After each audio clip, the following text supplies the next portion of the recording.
কয়েক মাসের ব্যবধানে নামখানার মৌসুমী দ্বীপের দুটি টুরিস্ট কটেজে অগ্নিকাণ্ডের ঘটনায় নড়েচড়ে বসল স্থানীয় মৌসুমী গ্রাম পঞ্চায়েত।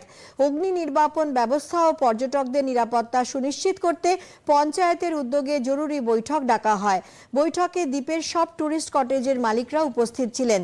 জারি করা হয়েছে একগুচ্ছ নির্দেশিকা। কটেজগুলিতে পর্যাপ্ত জল ও বালির ব্যবস্থা রাখার নির্দেশ দেওয়া হয়েছে। রাখতে হবে অগ্নি নির্বাপন যন্ত্র। কটেজের ওয়্যারিং নিয়মিত পরীক্ষা করাতে হবে।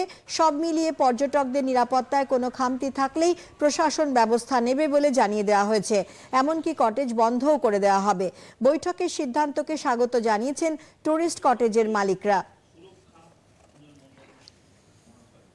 সমস্ত ক্যাম্প ওনারদেরকে তাদেরকে ডেকে বলা হয়েছে যে সেফটি সিকিউরিটি হিসেবে যে সমস্ত কাগজপত্র সহ জিনিসপত্র দরকার সমস্ত কিছু ক্যাম্পের মধ্যে রাখতে হবে।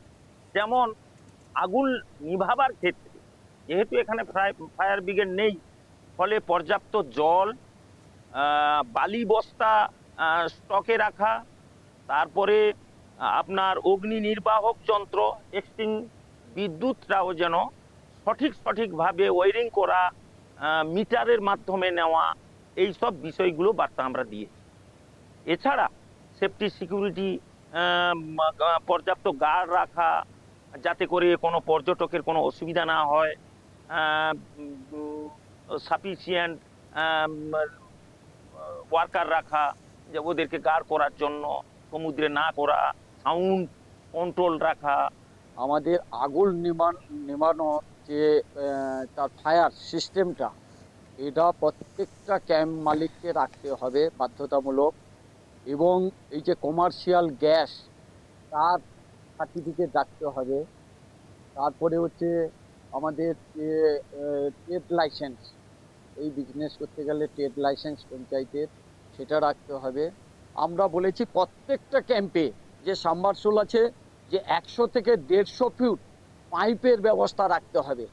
যে কোনো সময় যদি আগুন লাগে তখন হয়তো কারেন্টটা অফ করে দিলে তার জেনারেটর হচ্ছে মাস্ট, একটা জেনারেটর রাখতে হবে। এইগুলো না রাখলে সেই ক্যাম্প মানে যাতে না চালাতে পারে, সেটাও ইউনিয়নগতভাবে আমরা স্টেপ নেব।